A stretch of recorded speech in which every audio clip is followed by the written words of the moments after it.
Mga Mars, ang tanong ko, ang no work, no pay ba ay applicable sa mga empleyado na hindi makatrabaho dahil na-aksidente habang nagtatrabaho? Oh, good question. Kasi hot topic yan ngayon doon sa factory kung saan nagtatrabaho yung humihingi ng tulong sa atin ngayon sa payong kapatid. Yun nga eh. Yes, si Ronalyn. Naputulan kasi siya ng daliri. Kaya sabi sa kanya ng doktor na kailangan niyang ipapahinga yung isa pa niyang daliri para gumaling at hindi na madamay. Kaya ang tanong ni Ronalyn, kapag ba sinunod niya ang doktor, makakasweldo pa rin na kaya? Sana. Alam nyo, depende siguro yun kung sino yung nagpabaya sa aksidente ni Ronalyn. Tama ka dyan, Nay. Alam mo yan, si Ronalyn na yan, repanger yan ng isang pabrika ng plastic. Ngayon, nung first day niya sa work, tinanong siya nung bisor kung kaya niya as a cutter operator. Sabi niya, hindi. Pero kahit sinabi ng hindi, inilagay pa rin siya as cutter eh. Yun Kaya lang. dahil meron naman daw mag-a-assist, may tutulong. Alam nyo, feeling ko, yung may kasalanan dyan, yung nagturo, hindi magaling. Pero alam nyo, hindi na para magturuan, ano? Kasi si Ronalyn ang kailangan talagang magpahinga dito. Yan din ang sinabi ng doktor, 60 days dapat siyang no work. Di ba dapat with pay yung no work ni Ronalyn? Dapat. Yan, tama. Dahil sa aksidente, how will that work, Tito Boy? Nakakaloka! Naisip ko lang, nagpahinga rin yung rollers mo. Oo nga, no? Kaya yun. Pero pakinggan natin kung ano naman ang bersyon, kung anong kwento ni Ronalyn. Narito po siya, makakasama natin sa Kaitan in Action with BA, Ronalyn.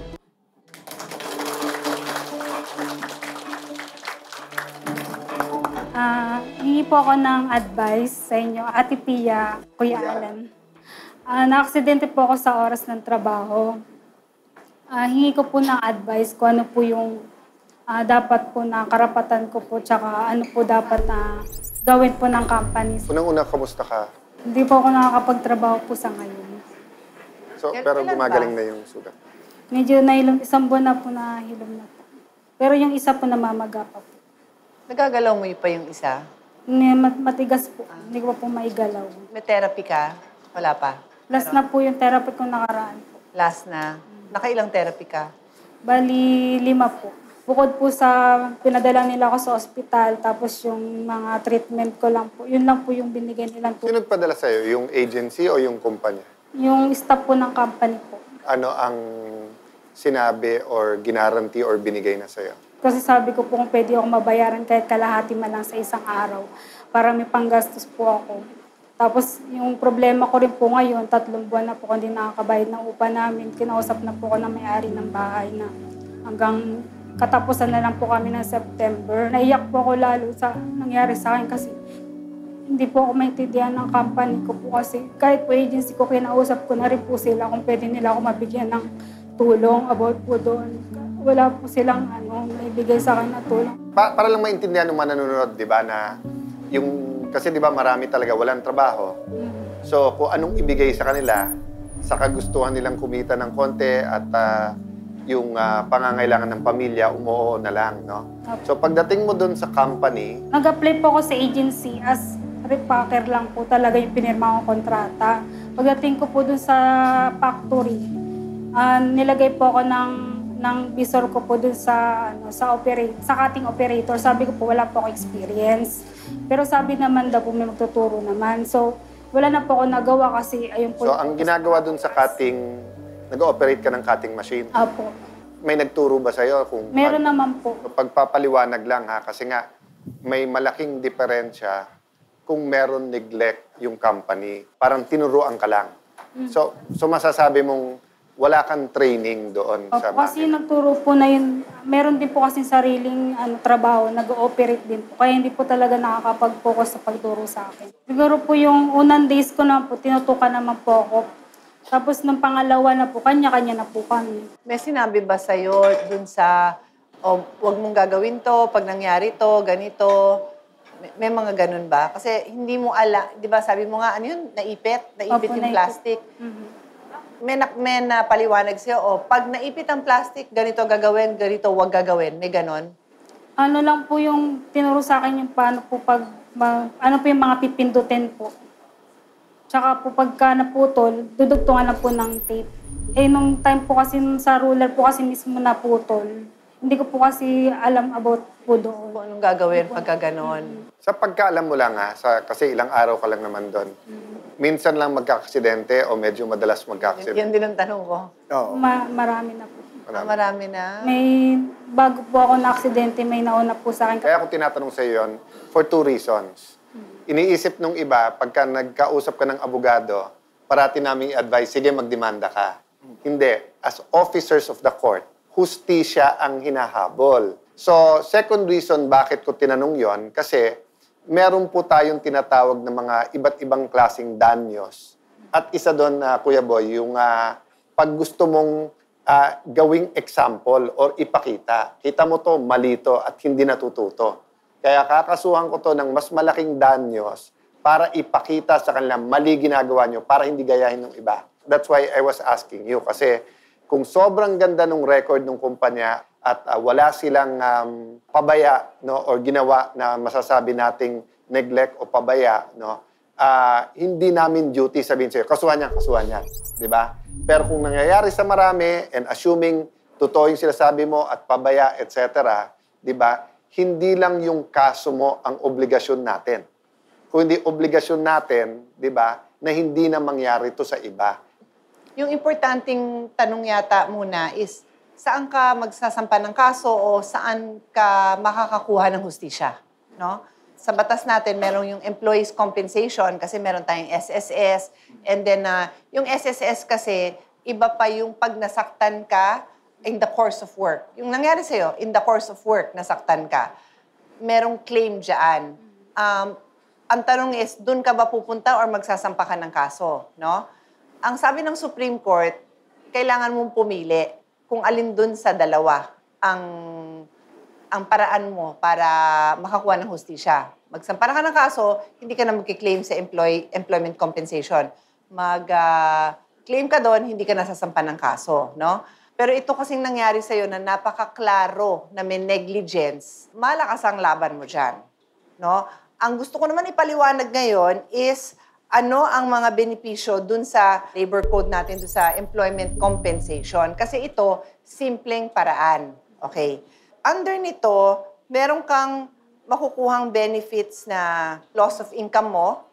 Isa-isahin ko ito muna, ha? Loss of income mo, and then yung medical services, yung ginastos mo, yung pa-rehab, kaya tinatanong ko, nakailang rehab ka na, and then may career allowance, pero napakalit lang yan. Kunyari, yung pagkapapa-emergency room mo, kung may follow-up man yon, actual yon. Actual. So, pag ginastos sa'yo ng 20,000, 30,000, sabi mo naman, kinover nila yon, di ba? Okay. And then, hiwalay pa ang rehabilitation.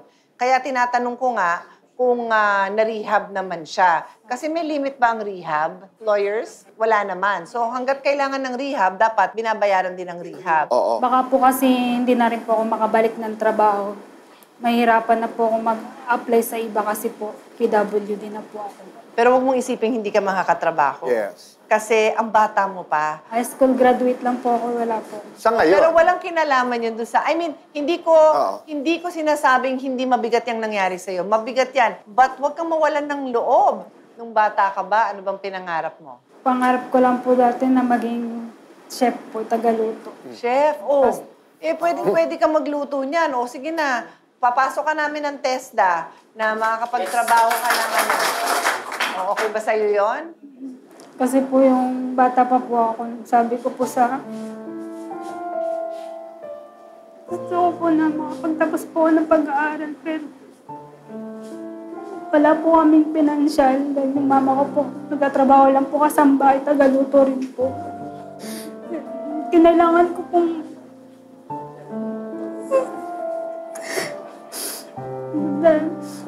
nakapagtrabaho po bilang kasambahay din po dati kasi dahil sa hirap po ng buhay. Kailangan ko pong umayo para makatulong din po ako sa pamilya ko dahil kapatid din po ako. Sa awa po ng Diyos, graduate na po siya ng college. You know, we really want to give you the right advice. But I think above legal, the best advice that we can give you tonight, pursue mo yung pangarap mo. Yeah. O ayan, so yan ang maitutulong sa iyo ng programa. So, Ronalyn, number 1, pag-usapan natin after the show yung pag-aaral mong pagiging chef. Tutulong kami to make sure yung check-up at maganda. Then if you decide, whatever of the two cases, our lawyers will ididiin pa sa'yo yung difference at saka yung sakripisyo kasi matagal pa yon, di ba?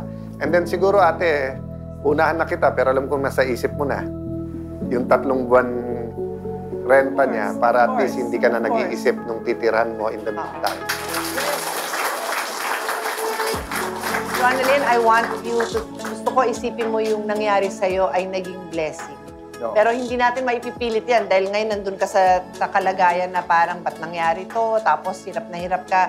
Pero I pray na maybe in 2 months, 3 months na nag-aaral ka na sa TESDA, tapos hindi ka nangangalib dun sa upa nyo, ma-feel mo na, wow, naging blessing pa pala sa akin yung nangyari nyo. Ronalyn, maraming salamat.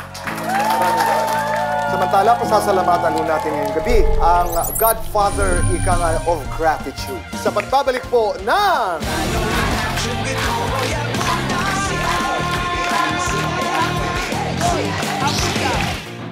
Ang naudlot na pangarap ni Ronalyn, maisa sa katuparan na. Nakipag-ugnayan ang programa kay Mr. Jeffrey Gandol, isang TESDA coordinator sa Valenzuela City Polytechnic College, para maproseso ang mga requirements sa pagbabalik eskwela ni Ronalyn. Matapos mabayaran ang kanyang uniforme at ID, ipinakilala na si Ronalyn sa klase. Hindi na rin aalalahanin ni Ronalyn ang kanilang titirahan dahil sagot ng Cayetano in Action with Boy Abunda ang 4 na buwan nilang upa. Ang nangyaring trahedya kay Ronalyn, naging tulay para magkaroon ng panibagong direksyon ang kanyang buhay. Maraming salamat din po kay Ate Pia, Kuya Alan at Tito Boy. Dahil po sa payo at advice po nila sa akin, nagkaroon po ako ng inspirasyon upang ipagpatuloy ko po ang aking mga pangarap. Maraming salamat po sa bumubuo ng programa. Cayetano in Action with Boy Abunda would like to thank Ensaymada from La Luna Cafe. Come home to a delicious tradition. We're located at 103 ML Quezon Avenue, Hagonoy, Taguig. Star Corned Beef. Mas Star Beefy Sarap. Mas Star Sustansya. Mas Star Sulit. Pick Up Coffee. Aficionado. Rica de la Merced Furniture Designs. For inquiries, call 0922-853-1668.